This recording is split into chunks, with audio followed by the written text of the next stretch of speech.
everything, but you know, in the script it talked about she had breast implants because she's going out on the road to promote her book that's so famous. But I didn't realize until I saw the movie with an audience in Toronto how many laughs these boobs would get. I mean, I'm so happy about that. I loved having them. I wish they were mine. You never thought about making something more? Well, I mean, these were really big, and I have a tendency to want to squeeze my children into them a lot, and that would get laughs too. And so they should have had their own agent. Yes, that's right. Yes. But yesterday the same in the screening. Everybody laughed about the boobs. It's this thing. You know, I don't know why. Was it different in Toronto? Did you see the movie in Toronto? Yes, and here. I saw it twice. And was actually. it pretty much the same reaction? Same reactions. The boobs were like, and all over the place in the internet. Yeah. So did you always think when you were younger, did you always wanted to have bigger boobs? No, that was never a question. When I made my first movie in 1959 at Warner Brothers, Jack Warner sent down a message telling the costume people that I should wear falsies. And I thought, if Jack was only alive now and could see me in this movie. Jack Warner, you want falsies? Okay, I'll show you falsies. But you never thought of doing surgery? Yeah, I have. I've had all kinds of surgery, yeah. And then I discovered it was a big mistake, and so I got rid of it? Yeah.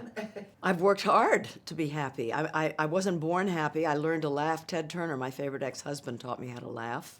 I come from a long line of depressives, but I've worked hard on myself. And through therapy and meditation and learning from my mistakes. And, you know, it's been proven, actually, with very large scientific studies that the majority of people, when they get older, are happier. It's called the positivity effect. This is like a big kept secret. People don't know it, but because there's plenty of people that aren't happy when they're older, and if you're poor or you're very ill. But the majority of people, men or women, married or divorced, it doesn't matter, tend to be happier. And I'm an example of that. You go on a carpet and you pose, and I saw all the pictures. We were at the carpet. Where do you take it from? Gwen Stefani.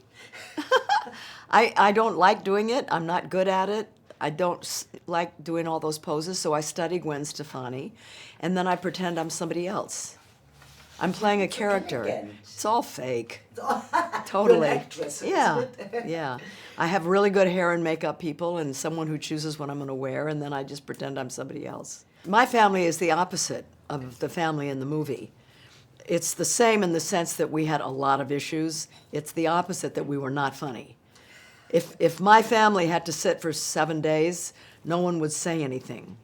My father would be depressed, my mother would be nervous, my brother would be getting in trouble, and I would be the good girl. It was very different. But I identify with my character in the movie because she tends to share too much information.